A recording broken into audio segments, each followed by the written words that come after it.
और दांदल जी ने कहा किसने कहा वापस जाना है? अरे एंटीना होता है यहाँ बीच में लगता है एंटीना।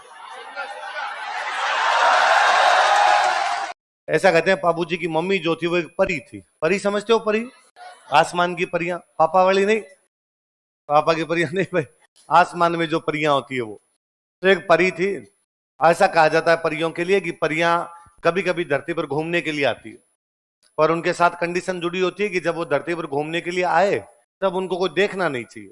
यदि उनको कोई देख ले तो फिर उनकी शक्तियां समाप्त हो जाती है और वापस आसमान में नहीं जा पाती। इसलिए कहते हैं अक्सर वो रात को आती है, क्योंकि रात में धरती पे लोग सो जाते हैं तो नाइट वॉक करके वापस चली जाती है अपने।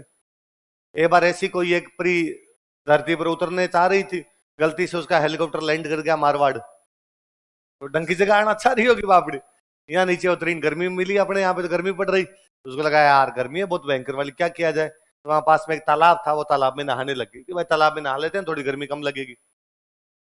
धांधल जी मारवाड़ के राजा के छोटे भाई हैं, एक दिन वहां से निकल रहे थे, उसी रात को अपना घोड़ा लेके वहां से जा रहे। उनको ये पता था कि यहाँ पास में तालाब है, वह लोकल आदमी को तो पता होता है कहाँ तालाब है कहाँ झील है। तो उन्होंने लगा घोड़े को पानी पिला लेते हैं अपने, और वो अपने घोड़े को पानी पिलाने के लिए उसी तालाब की तरफ चले गए जिस तालाब में ऊपर ही नहा रही थी। और जैसे ही धांधल जी ने परी को नहाते हुए देखा, धांधल जी तो स्टेच्यू हो गए। थोड़ी देर बाद उस परी ने देखा कि कोई व्यक्ति उसको देख रहा, तो उसने कहा मिस्टर तुम जो कोई भी हो पर धांधली कर रहे हो, और ऐसे किसी भी नहाती हुई महिला को देखना नहीं, और उसमें मैं तो परी और हूं। मेरे साथ तो कंडीशन है, यदि मेरे को देख ले तो मैं वापस नहीं जा पाती हूँ, अब मैं वापस कैसे जाऊंगी? और धांधल जी ने कहा किसने कहा वापस जाना है? और धांधल जी ने लगभग घुटनों के बल बैठते हुए कहा कि विल यू मैरी मी? परी ने कहा मैं शादी तो कर लूंगी और कोई चारा भी मेरे पास है नहीं है, पर मेरी दो शर्तें हैं। क्या? एक तो मेरे को अलग से महल बनवा के देना पड़ेगा। धांधल जी ने कहा कोई दिक्कत नहीं, मैं राजा का छोटा भाई हूँ, एक क्यों तीन महल बनवा देंगे। और बता, उस महल में बिना मेरे से पूछे कोई नहीं आएगा। डन। हाँ भाई, महल बनवाया गया, शादी हो गई, महल बनवाया गया, ऊपर ही उसमें अलग से रहा करती। समय अंतराल पर एक बेटा हुआ, बेटे का नाम रखा गया पाबू। क्या नाम रखा गया? तो कहते अपने जितने देवता हुए इनमें सबसे हैंडसम कोई देवता थे तो वो कौन थे? मम्मी पे चले गए। परी फूट रही थी तो बाबूजी भी धांधल जी पे जाते, फिर तो क्या ही फूट रहे हुए होते हैं। मारवाड़ का आदमी भाई साहब अलग ही दिखता है, तो मम्मी वाले गुण आए थे, थोड़े फूट रहे थे बाबूजी। अब एक दिन धांधल जी को लगा कि यार ये क्या तरीका है कि मेरे से बिना पूछे कोई महल में नहीं आएगा। और एक दिन धांधल जी बिना पूछे महल में चले गए कि देखें सही क्या होता है भाई। और अंदर जाके देखा कि अंदर परी तो है ही नहीं, वहां पे एक शेरनी है और शेरनी के साथ में पाबू खेल रहा है। तो उनको लगा ये क्या कोतक है। इतने में शेरनी ने धांधल जी को देखा और वापस परी बनी, और उसने कहा मैंने इसी दिन के लिए मना किया था, मेरे में ये भी ताकत है कि मैं जब अकेली होती हूँ अपना रूप चेंज कर लेती हूँ, पर तूने कॉन्ट्रैक्ट तोड़ा है। मैंने कहा था बिना पूछे नहीं आ सकता कोई, अब इस बच्चे को तुम रखो, मैं यहां से जाऊंगी। एक माँ की अपने बच्चे के प्रति दो इच्छाएं होती है, थोड़ा दूध पिला के बड़ा करे, और बड़ा हो जाए तो अपने कंधों पे खिलाए, अपने पीठ पे खिलाए। तो मैंने दूध पिला के बड़ा तो कर दिया, पर इतना बड़ा भी नहीं हुआ कि कंधों और पीठ पे खिलाती। अब तू जाने तेरा काम चल। तो परी तो चली गई। फिर धांधल जी की एक और रानी थी, उनका नाम था कमला दे। क्या नाम था? फिर बाबू जी का पालन पोषण जो करते हैं वो कौन करते हैं? कमला। बाबूजी बड़े हुए, बाबूजी की सगाई की गई अमरकोट की राजकुमारी के साथ। और अमरकोट की राजकुमारी कौन थी? फुलम दे। फुलम दे या सुप्या। नियत समय आया, बाबूजी की शादी का दिन आया, बाबूजी तैयार हुए, शेरवानी पहनी, साफा बंधा, तुर्रे, कलंगी सिर पे, सिरमोड़, एंटीने सब लगाए उन्होंने। अरे एंटीना होता है यहाँ बीच में लगता है एंटीना।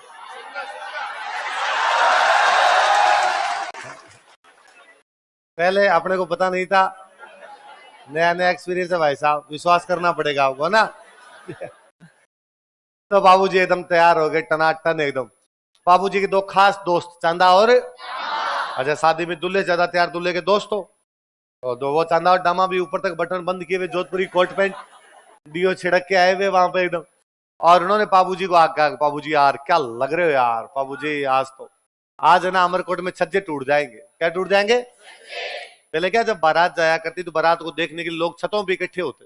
भाई पुरुष तो घर से बाहर जाके देख लेंगे, महिलाएं घर से बाहर जाती नहीं थी, तो छतों पे खड़े होकर देखती। छतें भर जाती तो छतों के आगे छज्जे होते थे, उन छज्जों पे खड़े होकर देखती। अब यदि छज्जे पे ज्यादा भार हो जाएगा, छज्जा गिर जाएगा, क्योंकि बाबूजी आपको देखने के लिए इतनी महिलाएं होगी कि छज्जा ही टूट जाएगा। और गांव में फिर महिलाओं के भी पर्दा प्रथा होती है, तो सीधे सीधे आप घूंघट से देख नहीं सकते, इसलिए महिलाएं दूरबीन लगा है ना, नीचे वाले को चेहरा दिखे नहीं पर महिला पूरी दूरबीन लगा देती है ना। तो बाबूजी का, बाबूजी आज छज्जे टूटेंगे। पर चांदा डामन का, पर बाबूजी एक दिक्कत है, क्या कि अपने पास अच्छी घोड़ी नहीं है, दूल्हे की घोड़ी अच्छी हो तो दूल्हा और अच्छा लगे। तो बाबूजी ने कहा भाई घोड़ी तो अब जैसी है वैसी लेके जानी पड़ेगी। कहा नहीं, अपने गांव में एक महिला है देवल, उनके पास एक बहुत सुंदर घोड़ी है केसर कालमी। कौन सी है? और यदि अपने को केसर कालमी मिल जाए तो मजा आ जाए बाबूजी। बाबूजी ने कहा तो ट्राई कर लो। चांदा डामा गए देवल को जाकर कहा कि माँ देवल, बाबूजी बीन बने हुए हैं, उनको घोड़ी चाहिए, केसर कालमी दो।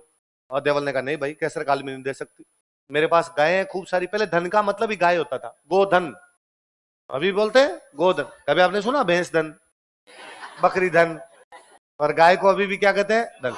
क्योंकि पहले गाय आदान प्रदान का हुआ करती है ना। जैसे अभी तक हम पढ़ते हैं कि यज्ञ करने के बाद पंडित को गाय दी गई, अभी भी अपने देते हैं गांव में। तो गाय क्यों? क्योंकि पहले धन होता ही क्या था? गाय होता था। तो गोधन दिया गया, गाय का गोदान, गाय का दान दिया गया। क्यों गाय का? क्योंकि गाय मुद्रा थी, उस समय का धनी गाय हुआ करती। तो गाय रखते सारे के सारे पशुपालक समाज था मारवाड़, वैसे भी खेती ज्यादा होती नहीं थी साइड के अंदर। तो कहा भाई मेरी गाय चराने के लिए जब गवाला जाता है, गवाला समझ गए? गाय चराने वाला। मेरा गाय चराने वाला जब गवाला जाता है तो मेरी घोड़ी को लेके जाता है।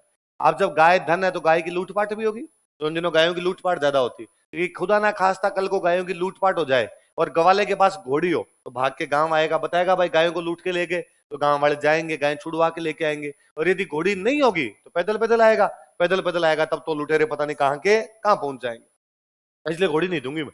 चांदा डामा वापस आए, उन्होंने बाबूजी का, बाबूजी हमें तो मना कर दिया, पर हमें लगता है एक बार आप खुद ट्राई करो, बात बन सकती है। बाबूजी खुद एकदम बीन बने हुए देवल के पास गए, कहा माँ देवल केसर कालमी दो ब्याह के लिए। देवल ने कहा बाबू तुम हम हमारे सबसे अच्छे राजकुमार हो, तुम्हें कौन मना करे, बींद को तो वैसे भी कौन मना करे। पर बाबू दिक्कत वही है जो मैंने चांदा डामा को बताई, यदि मेरी गायों की लूटपाट हो गई तो। बाबू ने कहा कि माँ देवल मैं वचन देता हूं, यदि आपकी गायों की लूटपाट हो गई तो मैं आपकी गायें बचा लाऊंगा। अरे तुम कैसे बचा के लाओगे, तुम तो ब्याह करने जा रहे हो। कि मैं मान लो यहाँ से रवाना हुआ और 10 किलोमीटर बाद में पता चला आपकी गायों की लूटपाट हो गई, मैं शादी करने जाऊंगा नहीं, आपकी गाय बचाने के लिए आऊंगा। मैं वहां पहुंच गया और वहां जाके तोरण मार रहा हूँ और मुझे पता चला आपकी गायों की लूटपाट हो गई, अपने तोरण बाद में मारेंगे, पहले गाय बचा के लाएंगे। वहां खाना खा रहा था तो मैं तो खाना छोड़ के जाऊंगा, आप घोड़ी दे दीजिए। देवल ने कहा ठीक है भाई, जब इतना करे तो घोड़ी ले जाओ तुम। बाबूजी यहाँ से घोड़ी लेकर रवाना हुए। घोड़ी वाकई बेहद सुंदर, जितने सुंदर बाबूजी लग रहे उतनी अच्छी क्या लग रही घोड़ी। और पहले घोड़ियों को नचाया करते, तो बाबूजी घोड़ी को नचाते हुए लेके गए। अब वहां अमरकोट वाले जब बारात को सामने स्वागत करने के लिए आए तो वहां भी सब तरफ बातें गा रहे यार कितना सुंदर बीन है, उतनी सुंदर बीन की घोड़ी आ रखी है एकदम। तो उनको बड़ा अजीब लगा, उन्होंने कहा ठीक है बीन तो सुंदर है पर घोड़ी में ऐसा क्या है तुम्हारे, सबके पास ही घोड़े होते हैं, हमारे पास कौन से घोड़े नहीं है। अरे नहीं नहीं तुम्हारे वाले घोड़े हैं, ये भाई साहब केसर कालमी है, ये चीज ही अलग है। ऐसा क्या है? अरे कितना सुंदर नाचती है। किसी अमरकोट वाले ने कहा कि घोड़े और घोड़ियां नाच से नहीं परखे जाते, घोड़े और घोड़ियों का पता चलता है दौड़ते कैसे हैं। युद्ध के मैदान में नचाना नहीं होता है, युद्ध के मैदान में इधर से उधर उधर से उधर, ये नाचने लग जाए आपकी युद्ध के मैदान में फिर मतलब क्या निकले। तो बाबूजी ने कहा दौड़ती भी हमारी बाल उतनी अच्छा है, तो लगवाओ दौड़। और बाबूजी का साला अपना घोड़ा लेके आ गया। बाबूजी ने कहा आज घोड़ा, आज तुम अपने घोड़े को फ्रेश एकदम, तुम्हारा तो बंधा हुआ घोड़ा था लेके आयो, मेरी घोड़ी 30 किलोमीटर चल के तुम्हारी थकी हुई कल दौड़ करवाएंगे। उसने कहा बस डर गए, इतनी हिम्मत थी। बाबूजी ने कहा तुम कुछ भी कर सकते हो पर जयकांत सिकरे का ईगो हटे, लगाओ दौड़ लगाओ आप तो। और भाई साहब केसर कालमी के अमरकोट वाले घोड़े के बीच में दौड़ लगाएगी। अमरकोट वाला घोड़ा तो कहीं का कहीं रह गया, केसर कालमी हवा से बातें कर रही थी। और अब बाबूजी ने और कहा लो देख लो तुम्हारे। अब अमरकोट वालों को बड़ा यूं बुरा लगा। तो बाबूजी जब वहां तोरण मारने के लिए, तोरण मारना समझ गए, तोरण मारने के लिए पहुंचे तब उन्होंने तोरण ऊंचा बांध दिया। अच्छा तोरण मारना हिंदी का एक मुहावरा है जिसका अर्थ होता है शक्ति प्रदर्शन करना। क्या अर्थ होता है? पहले क्या होता था, एक राजकुमारी से ब्याह करने के लिए 4-5 राजकुमार पहुंच जाते। अब एक राजकुमार से 4-5 राजकुमार पहुंच गए, ब्याह किससे करें? तो बाद में अगले क्या करते, तोरण ऊंचा बांध देते। जो तोरण मार देगा राजकुमार उससे साथ क्या कर देंगे, ब्याह। तोरण मार देगा मतलब इतने ऊंचे तोरण को टच करेगा मतलब अपनी शक्ति का प्रदर्शन कर रहा है। तो तोरण मारने का मतलब क्या होता है? शक्ति प्रदर्शन करना, अपनी पावर दिखाना, वहां पर पावर शो करना वहां पर। तो उन्होंने बड़ा ऊंचा तोरण बांधा। उनका यह था कि कह रहे ना घोड़ी ऐसी घोड़ी ऐसी, आप देखते हैं तोरण कैसे मारेंगे। बाबूजी गए, बाबूजी ने जाके देखा गया तोरण तो ऊंचा बंधा हुआ है। उधर अमरकोट वाले खड़े खड़े मुस्कुराए, अब मार देखे। इधर घोड़ी की बड़ी तारीफें कर रहे थे। अब तो आपको ये कहना पड़ेगा तोरण नीचा करो, और कोई इलाज नहीं है। अब फिर देखते हैं अपने। और बाबूजी ने अपने केसर के हाथ फेराई और केसर के हाथ फेर के कहा कि केसर मत ना दीजिए आज थारो मारो पोत। पोत का मतलब भेद, पोत का मतलब बेइज्जती करवा देना, मतलब ना कि यार पोत दे दिया मतलब बेइज्जती करवा दी। केसर मत ना दीजिए आज थारो मारो पोत, मत ना लजाए आज राठौड़ारी जातड़ी। ए केसर आज तेरी और मेरी बेइज्जती मत करवा देना, मारवाड़ के राठौड़ों की जो बारात आई है उसकी बेइज्जती मत करवा देना। और कैसर ने जैसे सिर हिलाया कि बाबूजी क्या चिंता करते हो, ये तोरण इसको मैं 2 मिनट में मार दूंगा अभी। और बाबूजी जो ढोल बजा रहा था लड़का, उसको कहते हैं कि ढोली रात छोरा तू तो मदरो ढोल बजा, मदरो मतलब धीमे, ये ढोल बजाने वाले थोड़ा धीमा धीमा ढोल बजा, तो ढोल रे धमाके मारे कैसर घोड़ी नाचसी, तेरे ढोल के धमाके पे मेरी क्या नाचेगी। और बाबूजी ने नचाते नचाते अचानक लगाम खींची तो कैसर ने अपने अगले दोनों पैर हवा में उछाल दी, तो पिछले दोनों पैरों पे खड़ी हो गई। अब घोड़ी इतनी ऊंची हुई तो बाबूजी और ऊंचे हो गए। आराम से बाबूजी ने टच किया उस तोरण को, और घोड़ी ने अपने अगले दोनों पैर तोरण जहां लगा हुआ था उस दीवार पे टिकाए, तो वापस जब आई तो दीवार के ईंटें साथ में लेके आई। अब नीचे उतरते हम, बाबूजी ने उस अमरकोट वालों की तरफ देख के कहा क्या हाल है।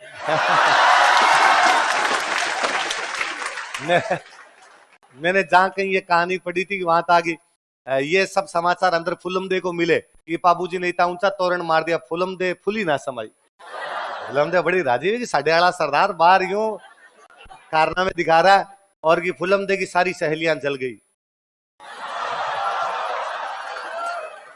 इतना तो लड़कियों में होता है। देखो आगे भाई बाबूजी अंदर फेरे लेने के लिए बैठे ना, अभी बाबूजी के 3 फेरे हुए थे। कितने फेरे हुए? इतने में जो देवल जिनकी वो कैसर काल में थी, बाल बिखेरे हुए, गालियां निकालते हुए, वही फेरों के अंदर ही। मैंने पहले ही कहा था घोड़ी मत लेके जाना, तब तो बड़ी बड़ी बातें कर रहे थे, मैं बचा के लाऊंगा, अब मेरी गायें तो लुट गई, मेरी गायों को तो लुटेरे ले गए, तुम यहाँ बैठे बैठे फेरे ले रहे हो, और मुझे पहले ही पता था, इसलिए मैंने कहा था घोड़ी नहीं ले जाने दूंगी। बाबूजी ने कहा चिल माँ देवल चिल, क्या बात हुई? अब मेरी गायों को लुटेरे ले गए। कौन ले गया तुम्हारी गायों को? कि जायल का राजा जींद्राव खिंची ले गया। जायल का राजा कौन? नागौर में जगह है जायल, वहां का कौन सा राजा ले गया? जींद्राव खिंची ले गया मेरी गायों को। कहां का राजा जींद्राव खिंची? जायल का राजा। और तुमने कहा था कि मैं तुम्हारी गायें बचा के लाऊंगा, तो बचा के ला मेरी अब गायों को, और यहाँ बैठे बैठे फेरे ले रहा है, तुम्हें तो ब्याह की पड़ी है, मेरी गायों को कौन बचाए? बाबूजी ने कहा नहीं माँ देवल, मैंने आपको वचन दिए थे कि मैं गायों को बचाऊंगा तो मैं बचा के लाऊंगा। उन्होंने अमरकोट वालों को कहा कि 3 फेरे हुए हैं, पर मैं देवल को कह के आया था कि तुम्हारी गायें बचाऊंगा, मैं गाय बचाने के लिए जा रहा हूँ, यदि जिंदा रहा तो मैं वापस आऊंगा, यदि जिंदा नहीं रहा तो बाद में स्वर्ग के अंदर ही मिलेंगे। बाबूजी जाते हैं वहां से अपने इस नए बने फलोदी जिले में एक जगह पड़ती है देचू। कौन सी जगह है? इस देचू गांव में वो जींद्राव खिंची से लड़ाई करते हैं, वो गायों को छुड़वाते हैं, लेकिन उस लड़ाई में लड़ते हुए मारे जाते। हमने कहा एक व्यक्ति जो गायों की रक्षा के लिए अपनी शादी छोड़कर आ गया था, एक व्यक्ति जो अपने वचनों की रक्षा के लिए अपने 3 फेरों के बाद वापस आ गया था, क्योंकि उसको लगता था कि रघुकुल रीत सदा चली आई, वचन नहीं जाने चाहिए, वरना कल कौन किस पर विश्वास करके कौन सी चीज देगा। मैंने कहा था कि मैं गायें बचाऊंगा, शादी ब्याह होते रहेंगे, लेकिन वचन जो है वो कभी भी जाने। हमें लगा यार एक ऐसा व्यक्ति जिसने अपनी शादी छोड़ दी, एक ऐसा व्यक्ति जिसने वचनों के लिए अपने प्राणों की बाजी लगा दी, एक ऐसा व्यक्ति जिसने गायों के लिए शहीद हो गए, उसकी तो पूजा होनी चाहिए। हम लोक देवता के रूप में पूजने लगे। हमारे तमाम लोक देवता उस समय के शहीद हैं। आज भी हमारा कोई शहीद होता है, बाकायदा जब उसकी डेड बॉडी आती है सारे गांव वाले नारे लगा रहे होते हैं, जब तक सूरज चांद रहेगा फलान जी का नाम रहेगा, लगाते हैं, उनकी जय जयकार लगाते हैं, गांव में उनकी मूर्तियां लगाई जाती है, और नहीं तो कम से कम 15 अगस्त 26 जनवरी उनकी जन्म तिथि उनकी पुण्यतिथि पे अगरबत्तियां भी करते हैं। हमारे पहले वाले पूर्वजों ने मंदिर बना दिए, मूर्तियां तो हम भी लगा रहे हैं, आज भी लगा रहे हैं हमारे सब शहीदों की। आज भी किसी शहीद की मूर्ति के पास से निकलते हो, अनायास आपके हाथ जुड़ते हैं। अगर आपको लगता है कि नहीं यार ये अपने लिए जान की बाजी लगाई जिस आदमी ने, उसका हम पूजा अर्चना नहीं करेंगे, किसकी करेंगे? बस ये कही उस समय के शहीद थे। कितने फेरों के बाद आ गए बाबूजी? किसकी गायों की रक्षा के लिए? कौन से गांव में लड़ाई लड़े? किसके खिलाफ लड़ाई लड़े? और लड़ते हुए वीर गति को कितने फेरों के बाद आए? इसलिए हमने बाबूजी को सम्मान दिया। हमने कहा बाबूजी 3 फेरों के बाद आ गए थे, इसलिए अब हम 3 फेरे लेंगे नहीं, 7 फेरे होते बाकी बचे 4 ही लेंगे, इसलिए फेरे 4 होते हैं। फेरे कितने होते हैं? कि 3 किसने ले लिए? किसने ले लिए थे? अभी फेरे 4 ही होते हैं। फिर कोई स्टूडेंट आ कहता है हमारे 7 होते हैं, तो पंडित जी को समझाओ गलत करवा रहे हैं, फेरे 4 ही होते हैं, है ना? हाँ 3 में बीन नहीं आगे, 1 में बीन आगे। ये भी अपने को नया नया एक्सपीरियंस है भाई साहब, है ना? एकदम आपने प्रैक्टिकल बात बता रहे हैं, झूठी बात नहीं भाई साहब। मैं अभी एक पंजाबी मूवी देख रहा था, चमकीला। चमकीला ही तो चमकीला में एक डायलॉग है, उसमें चमकीला कहता है मैं तेरे नाले 4 लामा लेती हैं। लामा मतलब फेरे, लामा मतलब कितने फेरे लिए? अभी सुप्रीम कोर्ट का बयान आया 5-7 दिन पहले कि हिंदू धर्म में शादी तभी मान्य होगी जब 7 फेरे होंगे। मेरा जी क्या कि सुप्रीम कोर्ट को, माननीय सुप्रीम कोर्ट, फेरे 4 ही होते हैं, 7 होते ही नहीं है। तुम कहां से 7 दिलवा रहे हो? तो फिर ये फिल्मों वालों ने सिखा दिए 7 फेरों के 7 वचन निभाना। अरे हो ही नहीं रहे, जब हो ही नहीं रहे तो कहां से निभाए? लेकिन जायल कहां पड़ता है? जीनराव खिंची बाबूजी का रियल बहनों ही है। बाबूजी की रियल बहन की शादी किसके साथ हो रखी थी? जीनराव खिंची। तो आप कहोगे सर बारात में क्यों नहीं गया, है ना? पर भाई साहब ब्याह में फूफा जी जीजाजी राजी रह जाए, फिर फूफा जी और जीजाजी होने का मतलब ही क्या हुआ? जीनराव खिंची की शादी बाबूजी की बहन के साथ हुई थी। इसकी खुद की शादी के बाद इसकी बाबूजी के परिवार से लड़ाई हो गई थी, ससुराल वालों से लड़ाई हो रखी थी। और ये तो बाबूजी के गांव जाता ही नहीं था, अपने ससुराल जाता ही नहीं था, ब्याह में नहीं आया था। उल्टा इसने धमकियां दे रखी थी कि भाई साहब जिस दिन मौका मिला ना गांव लूटूंगा तुम्हारा। और मौका मिला, बाबूजी की बारात गई तो मतलब सारे के सारे लोग तो कहां चले गए? बारात में। फिर जैसे गांव लूट गया है। और बाबूजी ने कहा कोई बात नहीं, भले रिश्तेदारों के खिलाफ लड़ना पड़े पर गायों की रक्षा जरूरी है, वचन दिए उन वचनों की रक्षा जरूरी है। बाबूजी को लक्ष्मण का अवतार। एक दिन जंगल में कुटिया के अंदर वहां पे तीनों बैठे हैं, माँ सीता अंदर को रसोई का काम करे कुटिया में, भगवान श्री राम कुटिया के बाहर विराजमान, और लक्ष्मण पास में पानी का कुंड था। कुंड समझ गए? पानी का, पानी के कुंड से पानी निकालने के लिए गए हुए थे। इतने में वो भगवान श्री राम के पास में मिस श्रीलंका आती है, स्वरूप नखा। कौन आती है? अपने टाइम की श्रीलंका की सबसे सुंदर वही थी भाई साहब, इसके नाखून भी सुंदर थे, स्वरूप नाखून, स्वरूप नखा। वो तो बापड़ी का हमने नाम कर दिया सुरपणखा।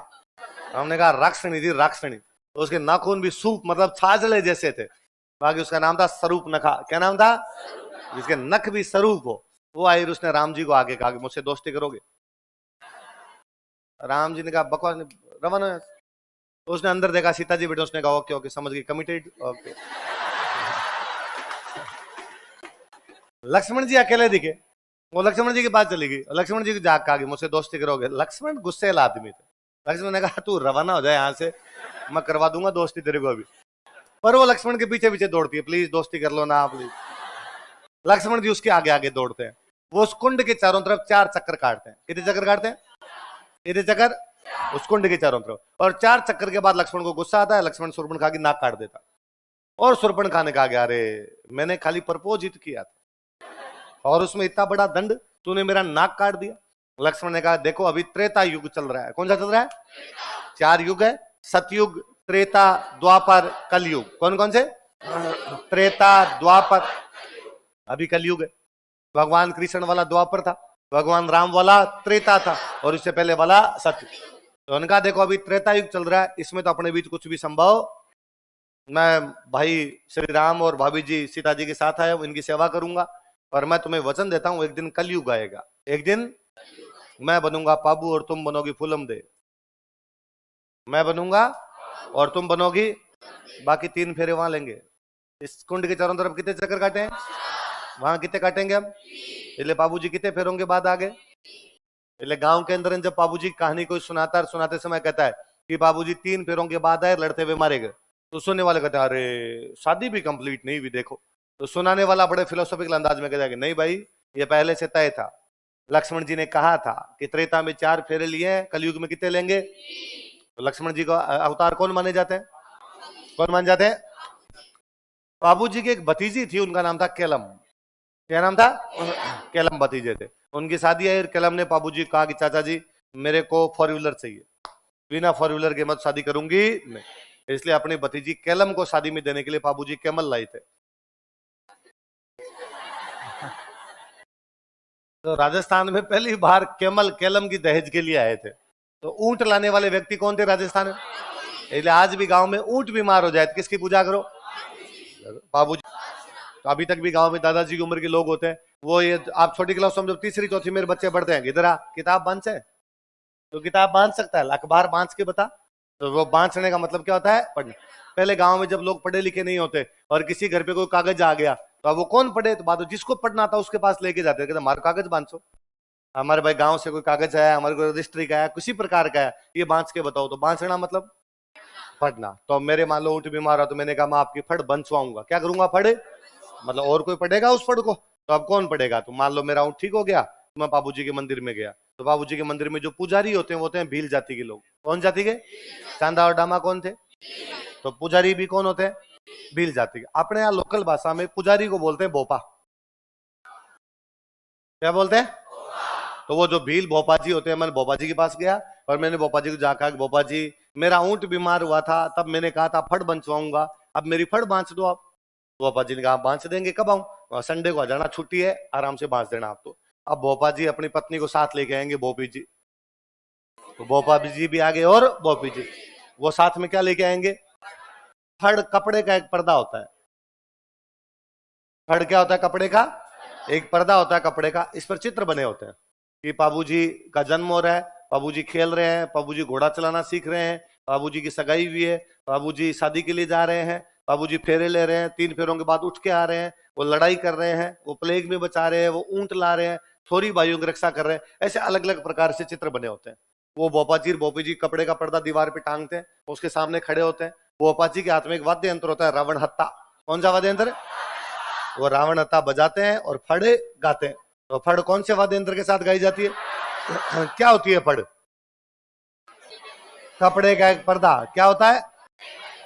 कपड़े का एक पर्दा। कौन गाते हैं इसको? कौन से भोपा जी?